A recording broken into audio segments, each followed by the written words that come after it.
Welcome to the Point. As sure as August is rapidly making way for September and kids are either already back or headed back to school, this year's general election is rapidly approaching.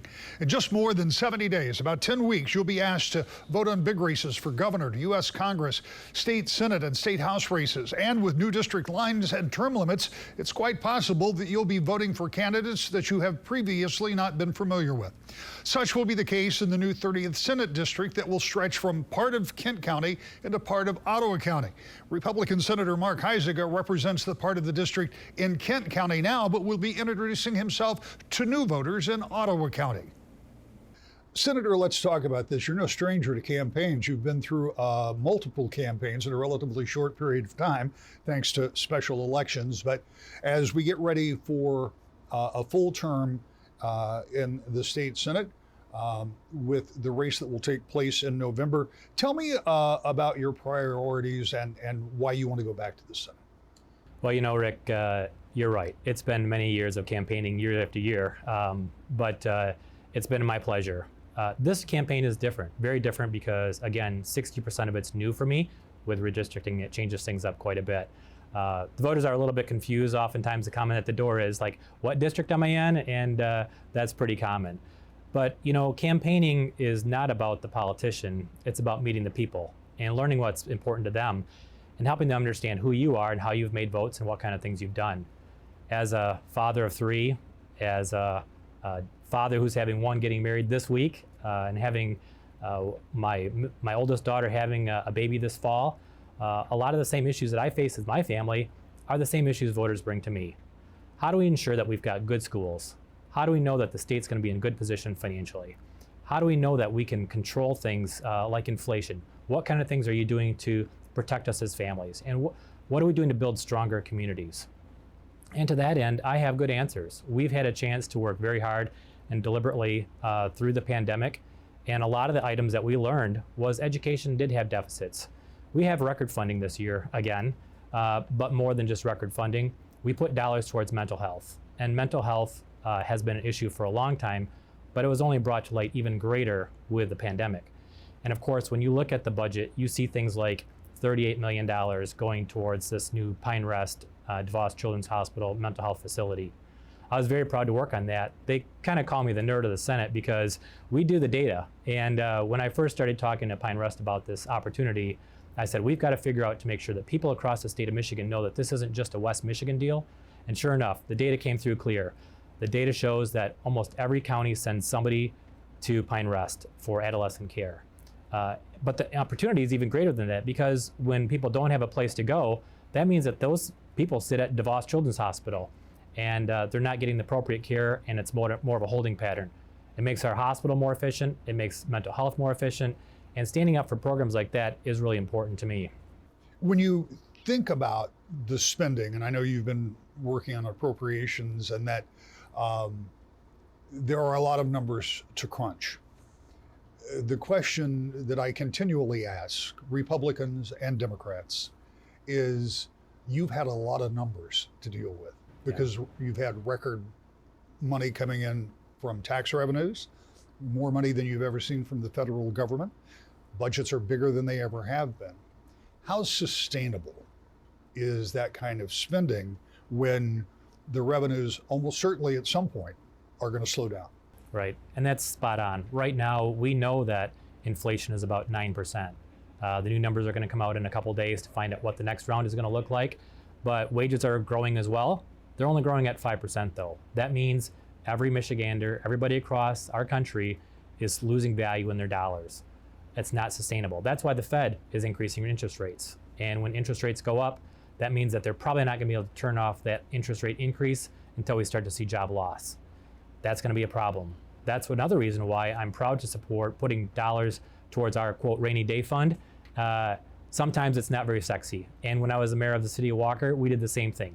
Let's put dollars aside because we know the rainy day is coming. How do we be prepared? And being the responsible person to say, look, we could put those dollars towards things that sound fun. It's always great to have programs towards your community, but I've worked hard to be judicious to say, what's the best thing for not only our community, but the best thing for the state of Michigan? When you think about particularly about schools. And you said early on that that's one of the concerns that you hear, one of the concerns that you have as well. Where do we go with schools? Obviously, big strides made there with schools with some one-time fixes to some security issues, and in previous budgets to do things that were kind of pandemic related and try to insulate those schools a little bit. But where do we go? How do you improve outcomes? I mean, putting money in on one side makes sense to a lot of folks because they say we need more to do this. But how do you improve those outcomes beyond just money? Right. Well, we know that it's important to have new teachers come into the system, but it's also very important to make sure that we have new inspiring leaders, principals, and superintendents. A lot of those folks are getting close to retirement age, and it's important that we work with our local universities and ensure that the people that are coming out of those institutions are not only trained that is going to give them good outcomes, but also ones that can backfill the principal and administrative roles. We continue to see a deficiency across not only Michigan, but our entire country with reading scores. They're going to come back a little bit quicker because people do more reading. But the biggest concern that I have is with math scores. We know that math is a problem for our entire country. We put dollars towards some of these special tutoring programs to help people get back to the needs that they have, identify what they can do to improve on that. And that's really critical because those math skills, they all build upon each other from grade to grade. And I know that my own children, when we help them with math, it's algebra, it all just keeps building up. And the math skills are important no matter what you're going to go into in the future, whether it's the trades or a higher education opportunity. It's important for everybody. What do we do in the state of Michigan to combat inflation? I make the judgment that at the state level, there isn't much you can do to change the inflationary pressures. You may disagree, but you at least have to do something to buffer as best you can. I know you've got $8 billion or in that neighborhood that hasn't been allocated. Is that enough to weather a financial storm that may, or depending on who you listen to, may not be brewing? Well, we do know that the economists will tell you that if we have a lower tax rate, you're going to have a more robust economy. You also have to have an economy that's going to be attractive towards future employees and employers, and to grow your economy. Michigan lost 1 million people in the Great Recession. Coming back to that now, we're at about 10 million. But if we could see a tax cut, that would be a great opportunity for us to make our economy even better, more resilient, actually. When you talk about a tax cut, you're talking about an income tax cut? An income tax cut. Mm-hmm. And you would roll that back to the 3 point, whatever it was, 3 point. Yeah, of course, that's to be determined. Yeah. But I think it's pretty fair to say that an income tax is a good idea. If you increase taxes, the consumers just pay more. We just heard the feds talk about an increase in minimum 15% tax, and I think everybody should pay their fair tax. But when you look at tax increases, we know that trickles down, and it actually has the impact of causing more inflation as prices continue to go up for everybody. You served in both the House and Senate at a time that I've described as becoming more partisan than any other time I remember in Lansing, understanding that it was Republicans and Democrats who worked together on this last budget, along with the Democratic governor. But there are still things that get politicized that I think in the past would not have. What do you see the environment in Lansing like? You came from a largely nonpartisan positioning in city government to jumping into the partisan world of the State House and now the State Senate. Yeah, well, it's very different, of course, when you get to the partisan position. But I'll tell you this, I don't always agree with Republicans. I don't always agree with Democrats. And frankly, I don't always agree with my wife, although I usually do.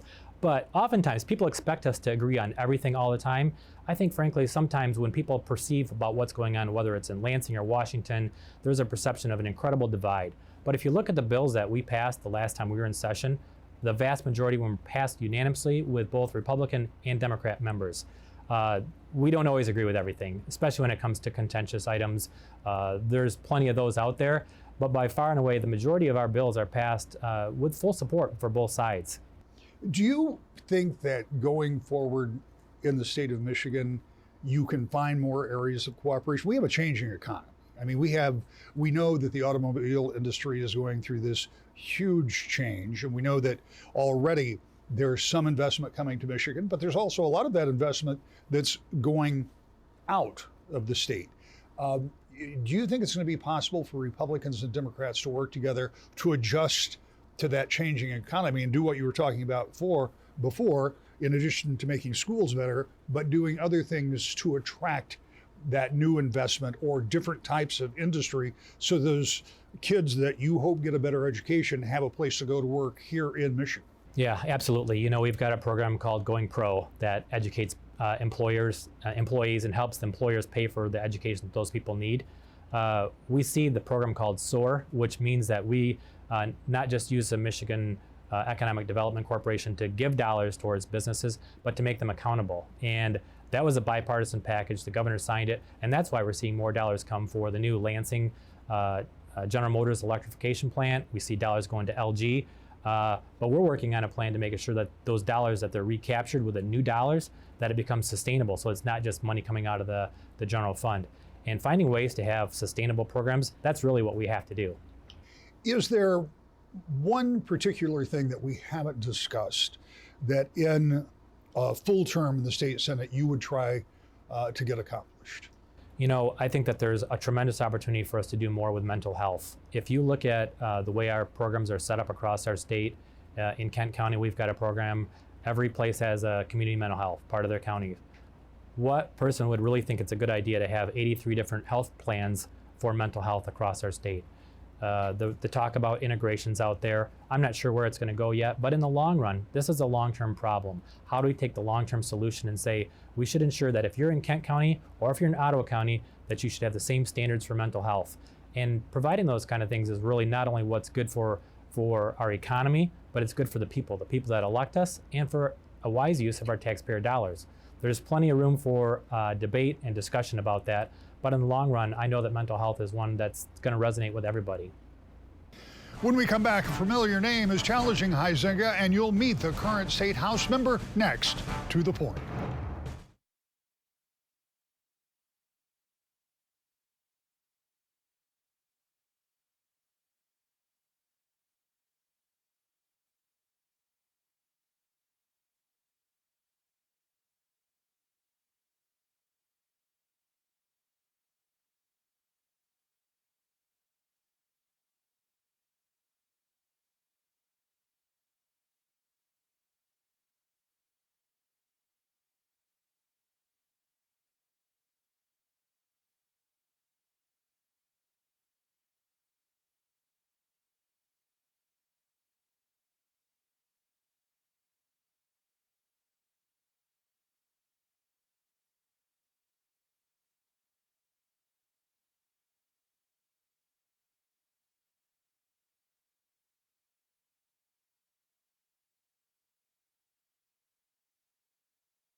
Welcome back to the Point. The new 30th Senate District takes in parts of Kent and Ottawa counties.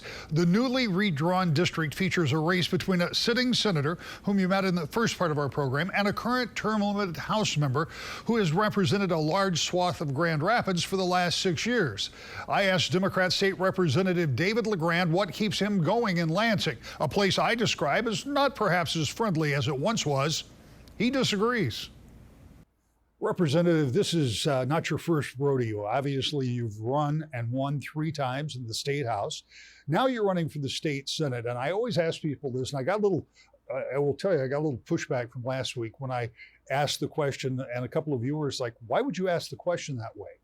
So I'll rephrase it a little bit. What I have been asking is, after 6 years, what motivates you to want to go back to Lansing? But what I really meant was, what is the continuing motivation to serve in the state legislature, because it's not as congenial as it once was? You know, I don't know if that's true. So I'll push back on that. I will tell you, I say this to people at the door every day. I work every day with Republicans I love, respect, and I'm really impressed with. I have some of my best friends are Republicans. As a matter of fact, a Republican representative the other day told me he wanted me to speak at his funeral if he died before I did, and he told his wife, so there's a record. I don't know. I can't compare the Lansing of before I was there to the Lansing I'm in now, but I don't experience that. I've got to the point where I hardly even see party. I just see issues, and I see things that need to be done, and people who can work with me on it, or people who want to discuss it and aren't there yet. So I have loved being able to tackle things that not everybody else has been taking a look at. This year, I got 430,000 people off of a government registry. It was a 30-year-old problem. No one had ever looked at the problem for 30 years. They'd been kicking the problem down the road. And again, I had Republican help on it, but we got 430,000 people off of a government watch list. The session before, got about 1 million people, helped them clean up old, non-violent criminal history, which means they're going to go get better jobs and the community's going to be safer. I mean, what's not to like about that? So I've really enjoyed working on the things that I've worked on. I feel like they've helped hundreds of thousands of people, and being able to help other people at that scale is kind of amazing. So in my heart, that's why I want to keep doing it, because it's the opportunity to help a lot of people in really meaningful ways that'll make a difference in their lives. You talked about some of the issues that you've worked on, not by name, but criminal justice reform has been a big issue for you. You're come out of a prosecutor's office background, and so you know a little bit about both the prosecution and the consequences of those. Talk to me about some of what you have achieved, and you alluded to that, but what more is there to be done if you are elected to the Senate? Sure. Well, one of the things that I think is really important to talk about is we've got to having a conversation about public safety. Not about, and so a lot of the conversations are distractions. I want to do anything that will produce more public safety in the community.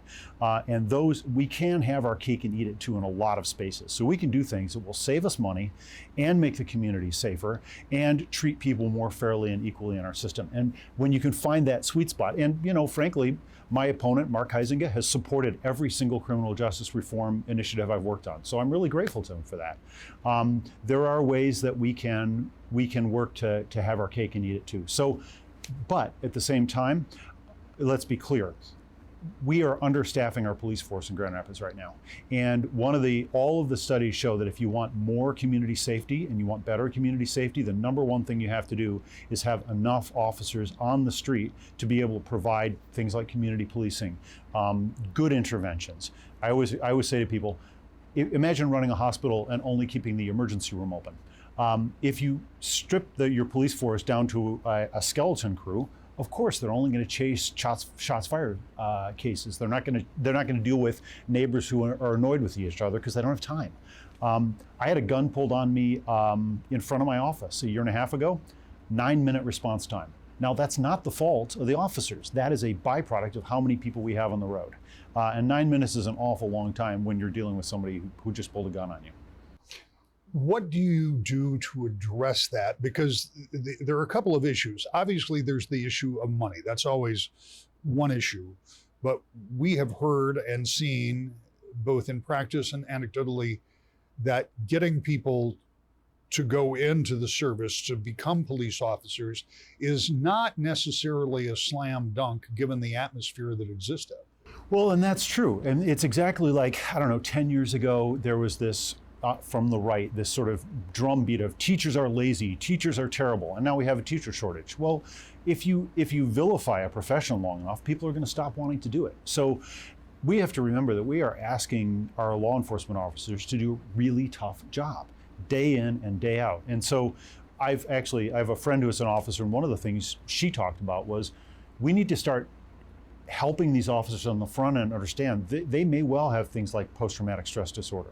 I have a friend who's a public safety officer, and somebody died in front of him. Well, that's traumatic, and so we need to build a better support system for our officers, but we also need to remember that as a community, we need them, and we need them to feel valued. And if we have a culture where they just get yelled at, well, I wouldn't want a job where everybody yells at me all the time. I mean, I get yelled at quite a lot. I was going to say, don't you have that job? I do. And you know, there are some. The way I always deal with that is I have friends who love me. I have people who know what I'm trying to do, and they know the vision that I'm working towards, and they support it. And so, you know, when people get mad at me, when people say uncharitable things, when people put silly things on the internet, I have to remember, I have people who understand what I'm doing. What I'm trying to do is be a voice for the big chunk of the population that doesn't have a lobbyist, doesn't have a lot of money, and work on those things that just aren't popular, that maybe don't poll well.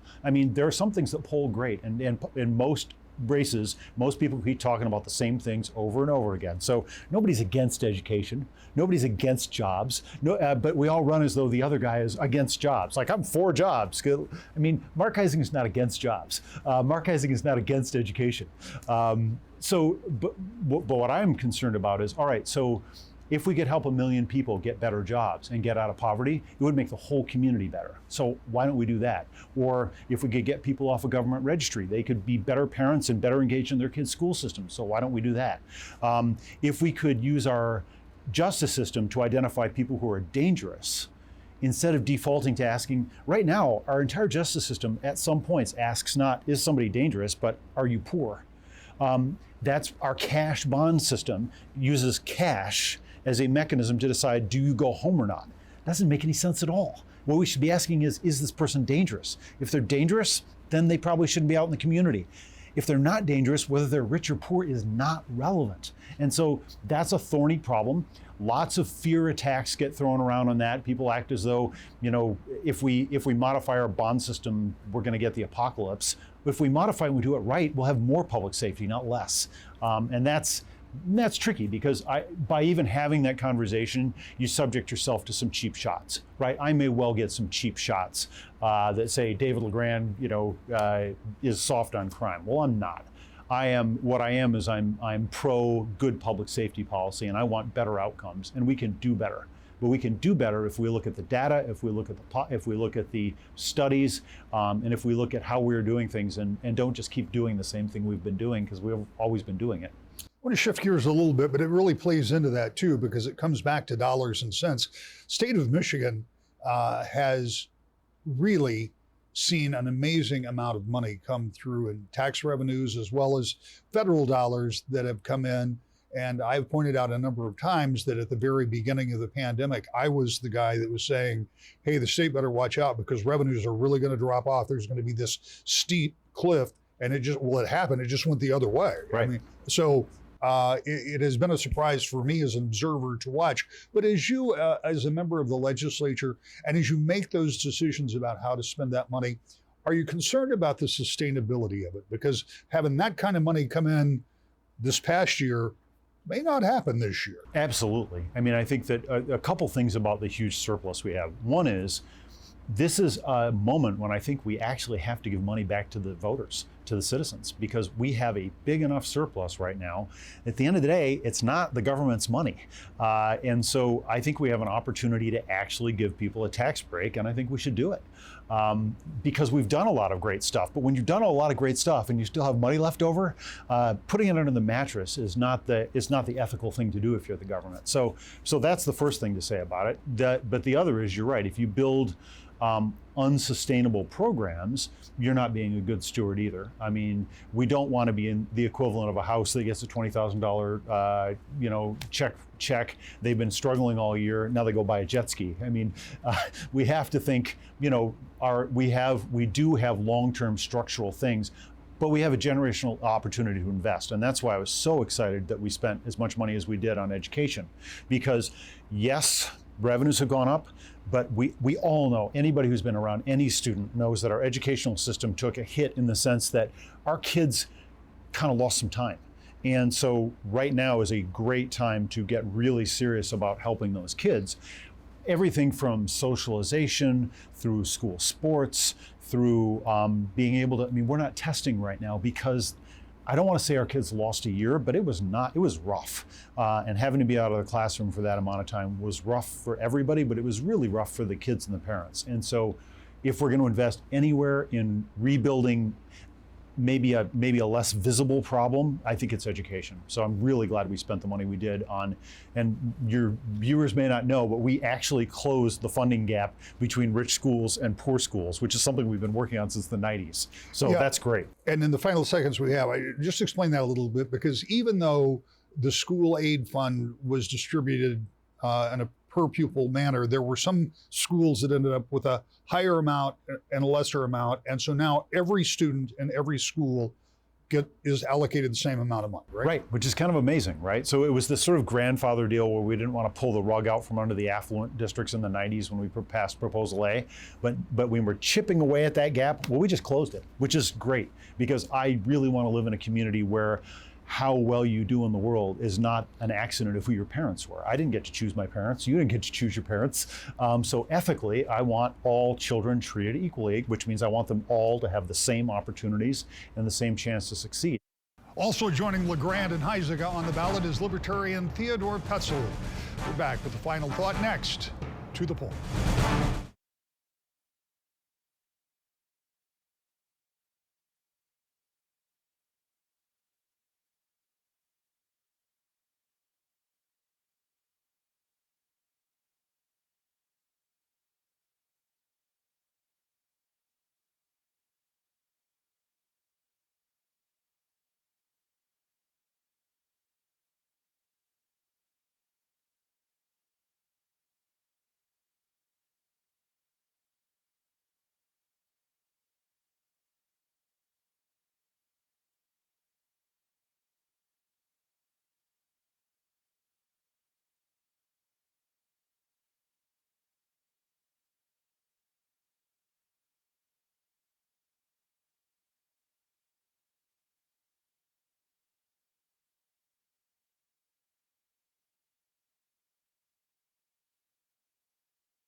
We're out of time this week. More election previews next week. To the point.